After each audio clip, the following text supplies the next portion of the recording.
好，我是蕊希，花蕊的蕊，希望的希。今天你还好吗？无论你在哪儿，无论今天你经历了什么，我的声音都会一直陪着你。听完今天的故事，祝你晚安，做个好梦。偶然抬头间，发现父母又多了几缕白发，不知不觉，黑发所剩无几。回头看，好像父母的背影变得单薄，已经没有记忆中那样宽厚结实。坐在触手可及的地方，音量稍微降低一些，父母就听不清所谓的悄悄话。他们好像不再是无所不知的大人了，他们在子女成长的道路上渐渐老去。脱口秀大会里，韦大爷讲述了他和他妈妈的故事。他吐槽妈妈说喜欢给他发60秒的长语音，而且在没有想好的时候就会发，手指一旦按上按键就不会轻易撒开。直到他的妈妈确诊了阿尔兹海默症，他明白了为什么家里很多东西会放到过期，妈妈都不记得吃，为什么妈妈喜欢把东西固定放在同一个位置，不舍得丢掉，也明白了为什么他发微信语音总是想不起要说什么。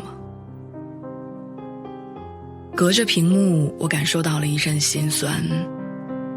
我爱扔过期食品，爱囤东西，发微信语音尽是废话。我好像也有一个年纪大了，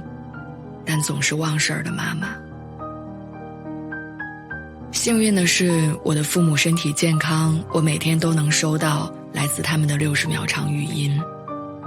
那些60秒的语音，有效信息往往只有10秒钟。2年前的我并没有耐心把它们听完，总是转成文字，或者只听前面的10几秒，然后就敷衍回复。我曾经在焦头烂额的时候，用不耐烦的语气告诉父母工作不方便听语音，直到我见他们戴着老花镜费劲地用手写输入，我才意识到自己有多可笑。在我嫌弃60秒的语音冗长且麻烦的时候，父母却害怕给我添麻烦而选择费劲打字。而在那些60秒的语音里，大多是我所在城市的天气预报，按时吃饭的叮嘱，家里的小事儿，以及问我什么时候才能回家。去年过年回家返程的前一天，父母打包了很多东西，恨不得让我把整个家都带走。除了地瓜干、酸枣糕之类的自己家里做的食物，还有很多网上就可以买到的东西。看着一大堆行李，我忍不住抱怨说，太多了，这些东西网上我都能买。他们愣了愣，不知所措，然后又嘟囔着说，那不带了，不带了。那一瞬间，我仿佛看到了小时候询问父母能不能将布娃娃带去学校的自己。得到否定的答案之后，我只能不情愿地将书包里的布娃娃、糖果、漫画书掏出来。我也不知道从什么时候开始，我跟父母的角色互换了，他们变得小心翼翼，害怕惹我生气，担心给我添麻烦。以前每个寒暑假我都避免不了的被父母念叨，说我睡懒觉要被念叨，没叠被子要被念叨，宅在家里被念叨，一整天不着家也要被念叨，甚至连外卖我都要偷偷吃。现在我成为了这个家的大人，他们拿不定主意的时候会第一时间征求我的想法，我们意见不合的时候也不再跟我争论，而是选择听我的话。当初我盼着他们下班，如今他们盼着我回家。你知道在我们离开家的日子里，父母过着怎样的生活吗？有一次我请了年假，悄悄回家准备给他们惊喜，我却发现餐桌上只有一盘剩菜、几个鸡蛋、一瓶家里做的酱菜，冰箱里空空荡荡的。父母那一辈吃了很多苦，所以节俭刻在了骨子里，他们想着自己简单一点，留给子女多一点。父母表达爱的方式笨拙但纯粹，他们很少说爱，而是把爱藏在饭菜里，还有转发给你的心灵鸡汤里，以及那个长按不止的60秒的语音里。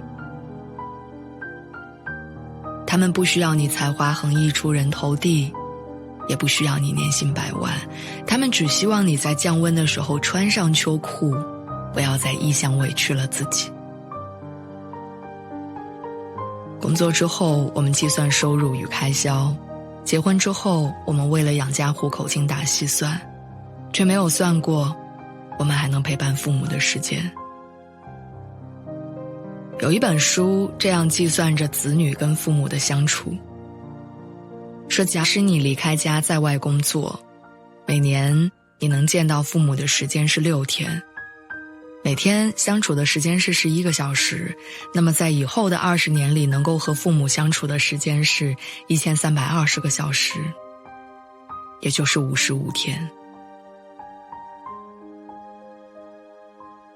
有多少人此生跟父母只剩下或许还不到55天的相处时间，而自己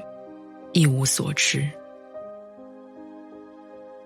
我们能做的是见面的时候尽全力地拥抱他们，是耐心地听完每一条60秒的语音，然后认真看完每一条他们发来的鸡汤，叮嘱他们说，记得也要对自己好一点。今天我想对所有的父母说，我们很爱你们，